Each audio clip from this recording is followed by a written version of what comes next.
Last week we modified the steel frame of our ugly old carport, reducing it to half its original size. This week we moved one step closer to our fancy idea by adding a much more attractive pitched roof. Stay tuned to see how we got on. Hi, I'm Cameron, this is Stina, that's Suki, and that's Bramble. We moved 200 miles to the south of Scotland to take a chance on a life that we wanted to live. We're slowly building our dream, doing as much as we can ourselves and repurposing where possible to save money and reduce waste. Welcome to Bramble Cottage. A storm destroyed the roof of our huge and ugly carport in January. Rather than rebuild that imposing flat roof like for like, we decided to rethink the space entirely. So we demolished the outer shell of the building and dismantled and halved the heavy steel frame. Check out our Ugly Carport Makeover playlist to follow our progress on this project from the beginning.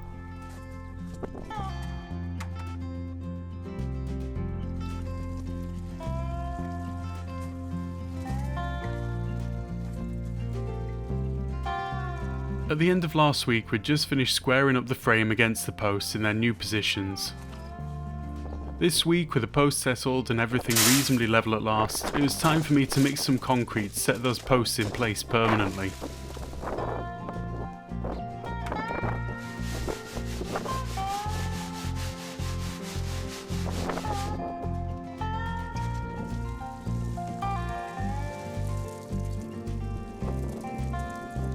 We found this bag of sand down the back of the building when we were clearing everything out, so we used that and some of the many tons of gravel covering this site toward the concrete mix. So far, the only purchases we've made toward this project is this bag of cement and a few packs of screws. Everything else is repurposed from the old carport or other outbuildings we dismantled.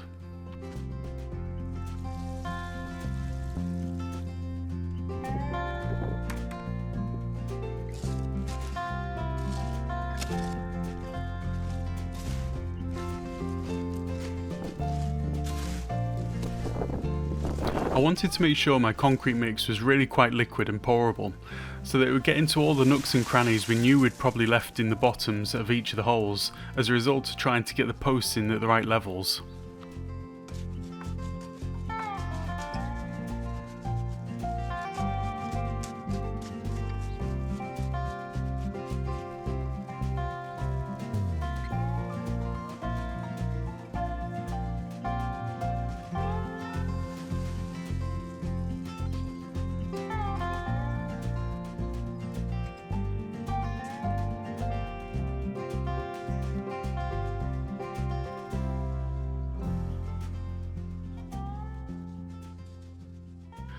That's the second post done, and while that was settling I spent some time fixing the final steel girders into place on our new half-width frame.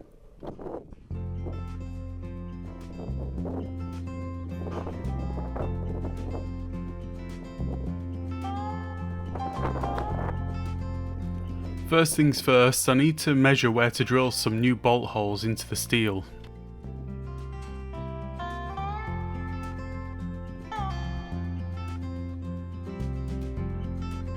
Then I spent the next several eternities drilling slowly and painfully through the metal with my long-suffering domestic drill with a heavy downward pressure.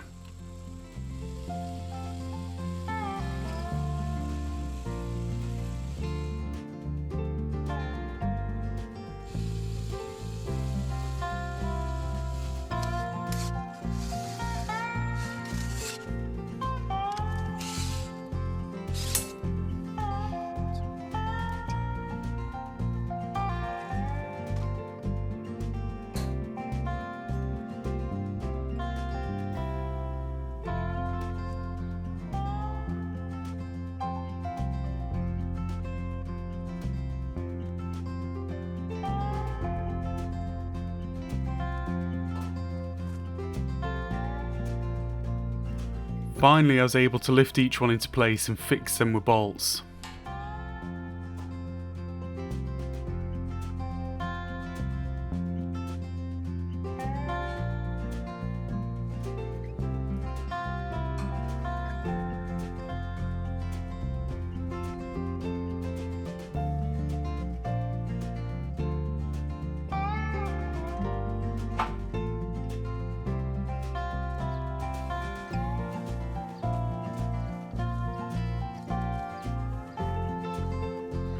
That's the core structure complete and the concrete completely set. Time to fill some holes. Eventually we'll need to address all the ground levels in this area, as this raised patch already causes problems when driving into the property, and eventually we'll want to approach our new carport in a different way. So I decided to dig out some soil from this bit to fill the holes around the 2 posts.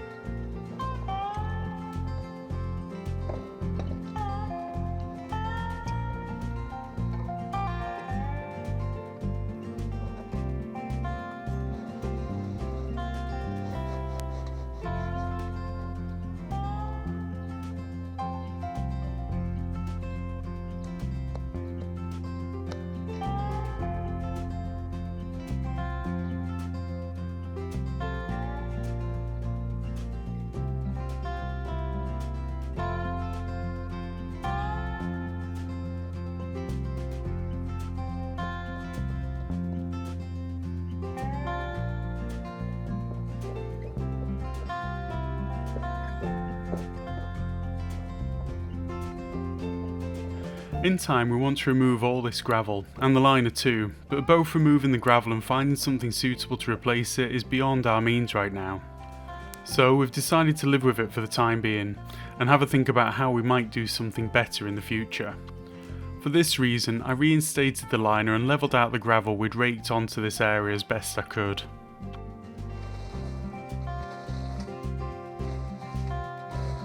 As always, the site throws up some surprises for us to find. This week, it's a Wind in the Willows ratty figure. Stina claims not to know what a ratty is, but this certainly had me reminiscing for a moment.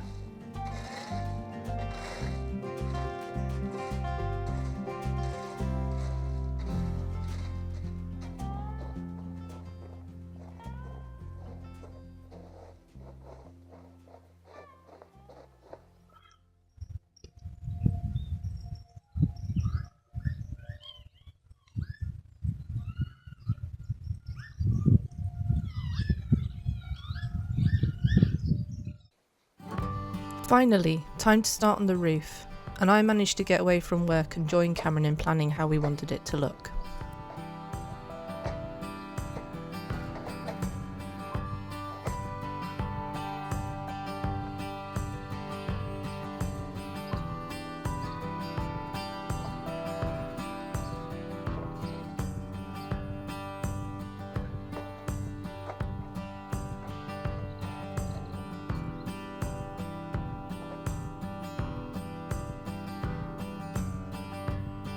We started by taking one long wooden beam of the old carport and cutting it in half to make 2 rafters for our new pitched roof design.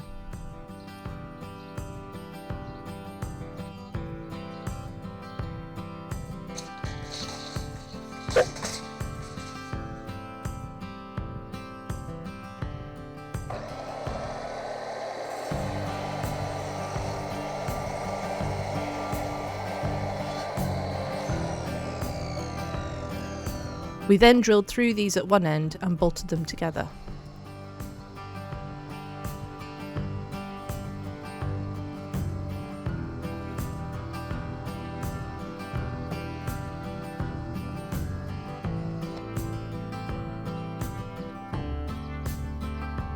The plan was to lift these scissored rafters into place so that we would be able to visualise different angles of roof pitch.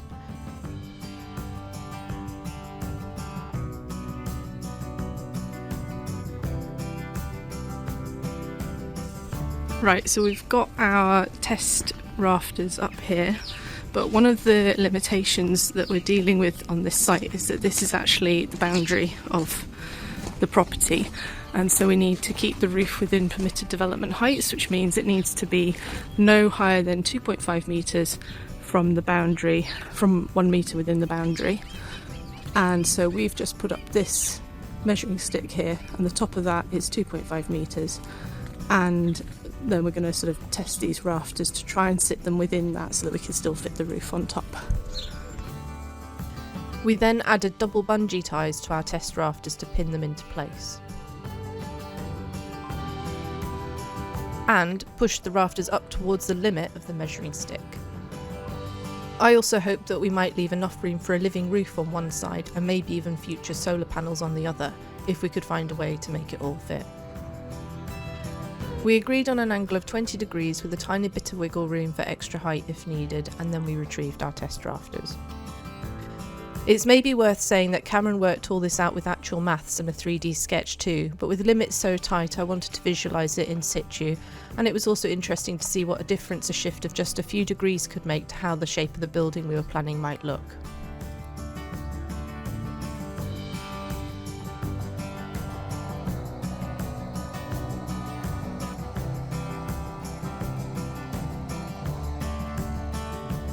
We recut this pair of test rafters with angled cuts, and then fixed them together with mending plates made from bright blue pieces of wood from the old Wendy house we took down.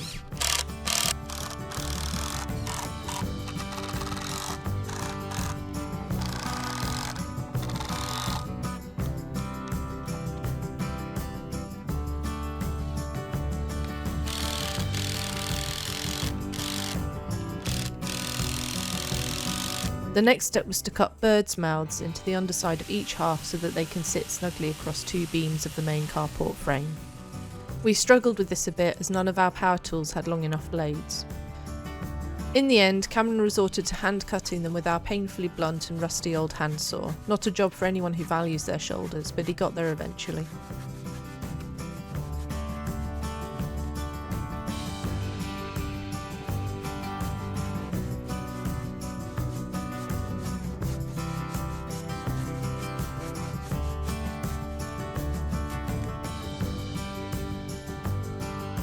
With this first pair of rafters, essentially a truss, mostly complete, we were finally ready to lift it into position.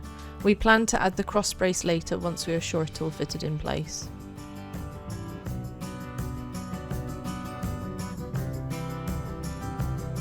Needless to say, at the end of a long day, we took a moment to step back and admire the new view.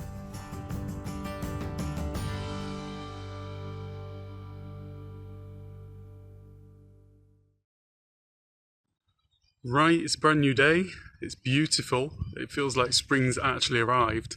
I've gone and selected out some bits of wood just behind me right there for using for the, I suppose the battens for holding the corrugated iron on. So we've got all the dimensions that we need, we've got the angles that we need. It's really good to have that confirmed. We've cut in a couple of birds' mouths there so they sit on this long batten quite nicely. And yeah, just ready to make another 4 of them.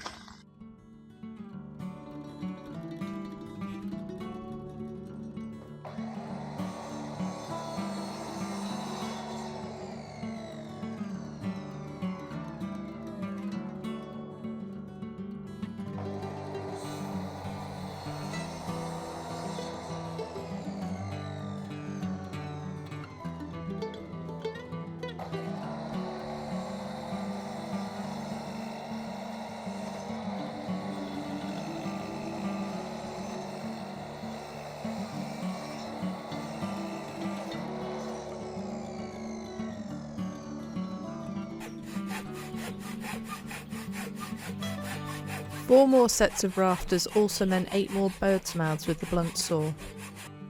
Poor Cameron.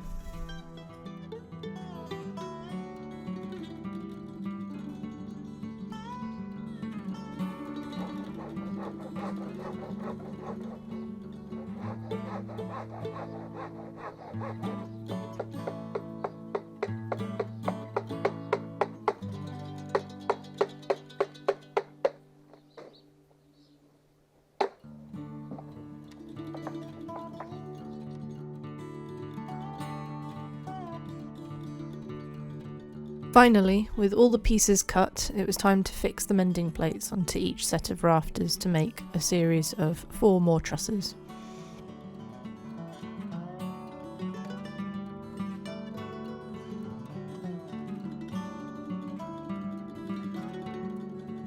For bits like this, we've been using a medley of old and often salvaged screws.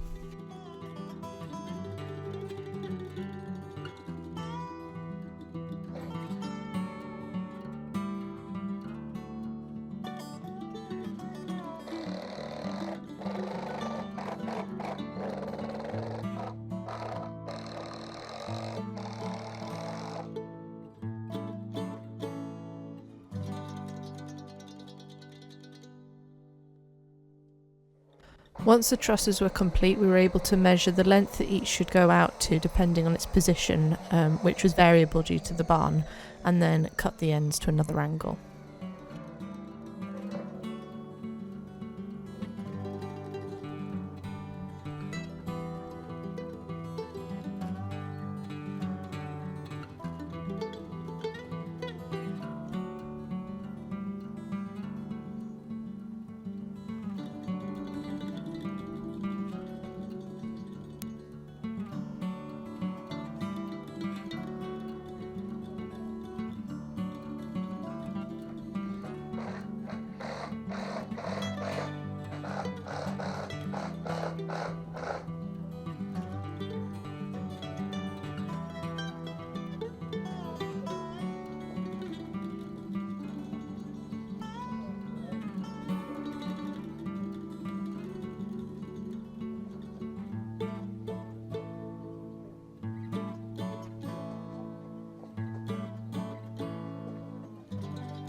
We stowed the middle 3 trusses roughly in position and focused on getting the 2 end ones fixed in place first, with a beam bridging between them so that we'd have something to affix all the others to.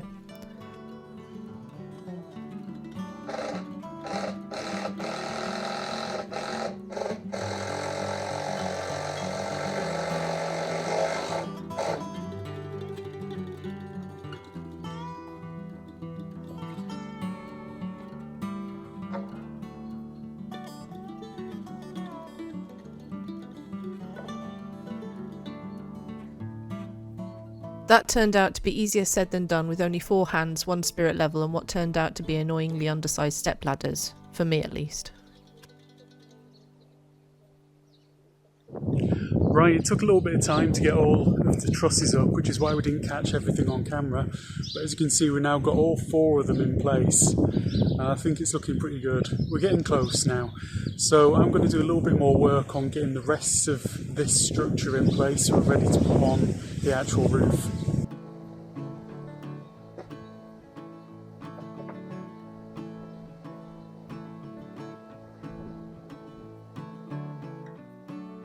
These are going to be the cross braces that will stop each truss from collapsing under the weight of the roof.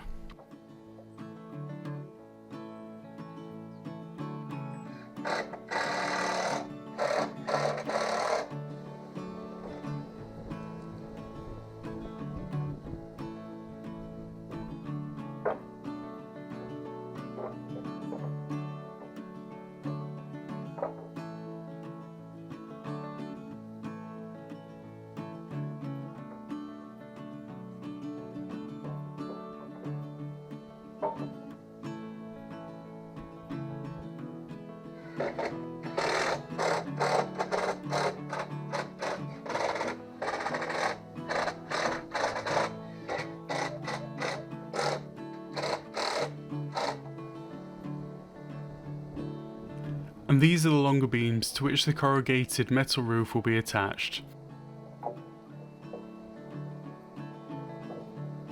I've also included quite a long overhang at the near end to make something of a covered porch area over the entrance.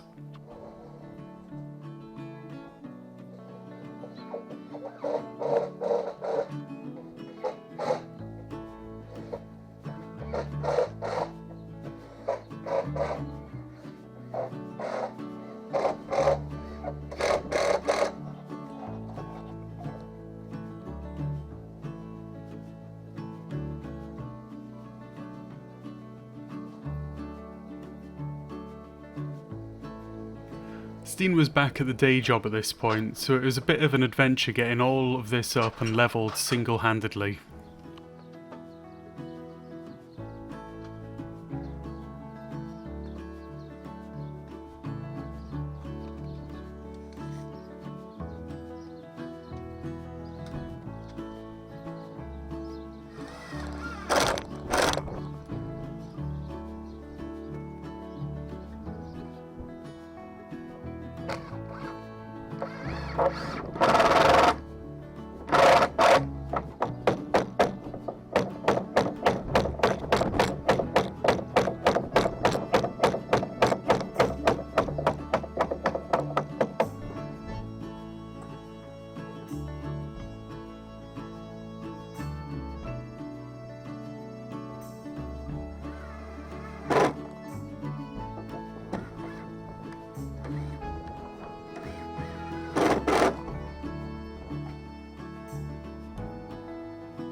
Time to measure and cut the new roof sections from the pieces that came off the old carport.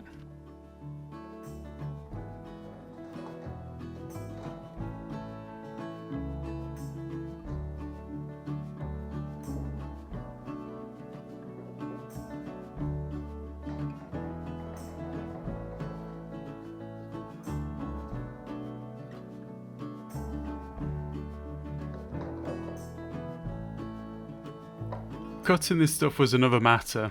There are various tools that can be used, but an angle grinder and a diamond blade seem to be the most recommended option. We have neither of those things, so I decided to give the trusty old jigsaw with a standard metalwork blade a try instead. This seemed to work quite well, until suddenly it didn't.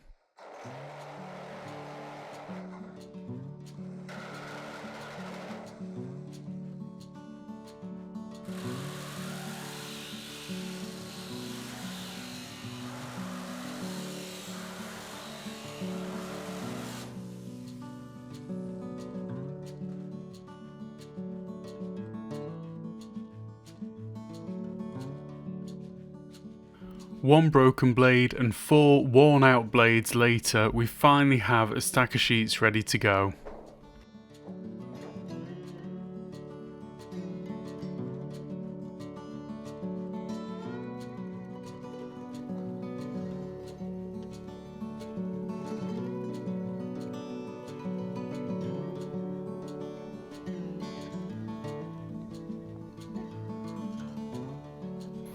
Even cut down, they're still surprisingly heavy and ready to catch the wind.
We have a bit of an angle to where the eaves cut off due to the proximity of the barn on the left of this side, so it was important to measure each sheet exactly and make sure they went up in the right order.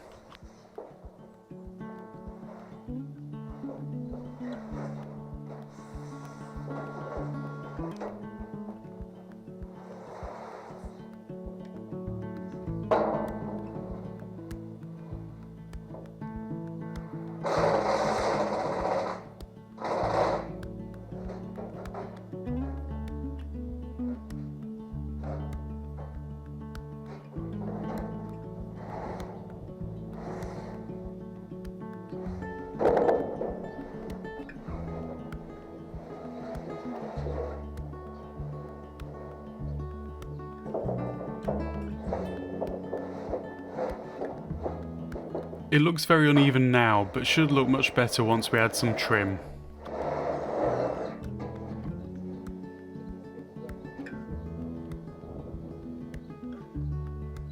We're using pieces of the barge flashing that was fixed along the front of the old carport to cover the gap along the ridge.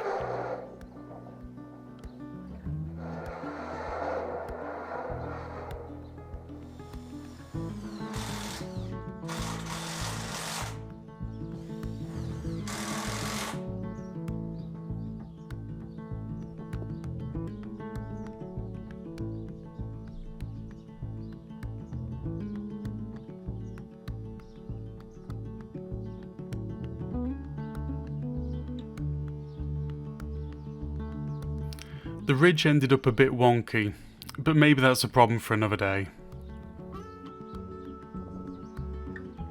Rain has once again stopped play, but this time I'm happy because the roof's on and we get to give it a little test.